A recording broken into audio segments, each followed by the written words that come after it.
Book number 49, The Bean Trees by Barbara Kingsolver. Summary: The Bean Trees opens in rural Kentucky. The novel's protagonist, Taylor Greer, who is known at the beginning of the novel by her given name, Marietta, or by her nickname, Missy, remembers a moment in her childhood when Newt Hardbine's father was thrown to the top of the Chevron sign after his tractor tire exploded. Ever since then, Taylor has been afraid of tires. Taylor goes on to tell the story of Newt Hardbine, a peer of Taylor's who died while Taylor was still in high school. Although Newt and Taylor seemed like identical kids when they were small, Taylor was the one to escape small-town life. She did so by avoiding pregnancy, getting a job working at the hospital, and saving up enough money to buy herself an old Volkswagen Bug. About 5 years after high school graduation, Taylor says goodbye to her beloved mother, Alice Greer, and leaves Pittman County, Kentucky, for good. The protagonist decides that she will drive until her car runs out of gas and then take a new name based on wherever she is when her car stops. She ends up in Taylorville, and changes her name from Marietta to Taylor. Her car breaks down in the middle of the Cherokee Nation in Oklahoma, and she stops in an old bar for a cup of coffee and a hamburger. As she sits in her car, getting ready to leave, a woman approaches and puts a baby in the front seat of Taylor's car, telling her to take it. She tells Taylor she is the sister of the child's mother and that the baby was born in a Plymouth car. The woman leaves with no further explanation. Taylor is bewildered, but drives off with the child. They go to a hotel, and while bathing the baby, Taylor discovers that the baby, a girl, has been abused and sexually molested. She names the baby Turtle because the girl clings to things like a mud turtle. Eventually, Taylor and Turtle make it to Tucson, Arizona. When Taylor's 2 back tires blow out, Taylor goes to an auto repair shop called Jesus is Lord Used Tires. There she meets the owner, a kind, wise woman named Maddie. Maddie takes to Turtle right away. Taylor moves into a Tucson hotel with Turtle and finds a job working at the Burger Derby. The narrative switches to the story of Lou Ann Ruiz, another Kentuckian living in Tucson. Lou Ann has been abandoned by her husband, Angel. On January 1st, she gives birth to a son, Dwayne Ray. Lou Ann's mother and Granny Logan come west to visit the baby, and Granny Logan brings water from the Tug Fork River in Kentucky, which she suggests should be used to baptize the baby. When Angel comes home to gather up some of his things, he pours the water down the drain.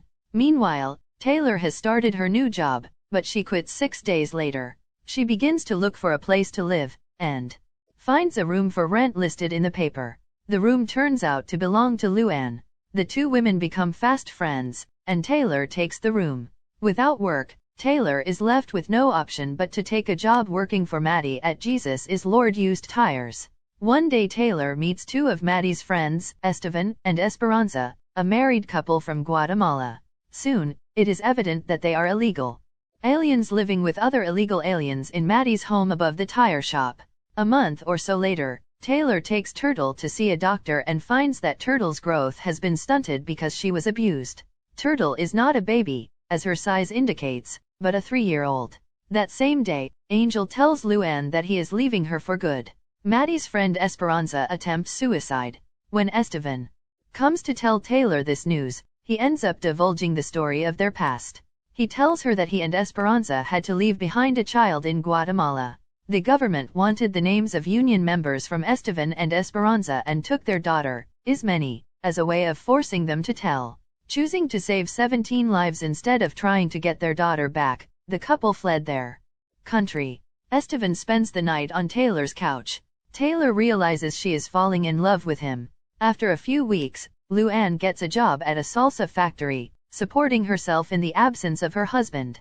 No sooner does she start her new job than Angel sends a package with presents for Lou Ann and Dwayne Ray, and a letter asking her to come live with him in Montana, or, if she does not want to do that, to let him come back and live with her in Tucson. After consideration, Lou Ann refuses to take him back.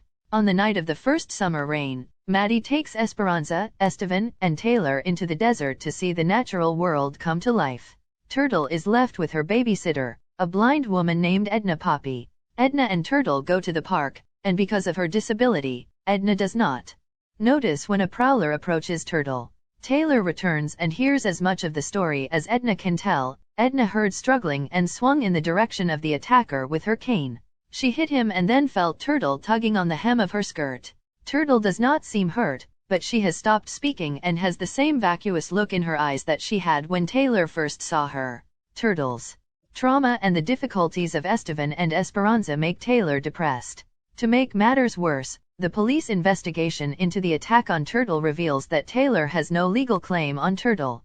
Taylor will be forced to give her to a state ward or find a way around the law. The social worker in Tucson gives Taylor the name of a legal advisor in Oklahoma, where the laws are different.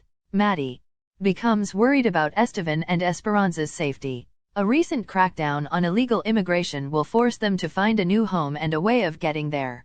Taylor decides she will transport Estevan and Esperanza to another sanctuary for illegal immigrants in Oklahoma. While there, she will look for Turtle's relatives and see if they will consent to a legal adoption.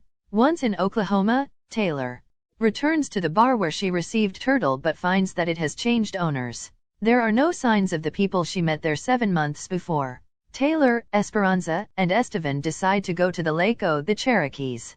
During that time, Taylor concocts a plan to convince the authorities in Oklahoma that Estevan and Esperanza are Turtle's biological parents. Once in the office of Mr. Armistead, the legal authority in Oklahoma, Esperanza and Estevan pretend to be Turtle's biological parents. Esperanza sobs real tears at the prospect of giving up Turtle, and Taylor realizes that Esperanza is grieving the loss of her own daughter, who looked so much like Turtle. Taylor and Turtle drop off Esperanza and Estevan at their new home, a church in Oklahoma. Taylor says a tearful goodbye to Estevan. Taylor then calls her mother, who comforts her. Taylor and Turtle head back to Tucson, a place that both of them now call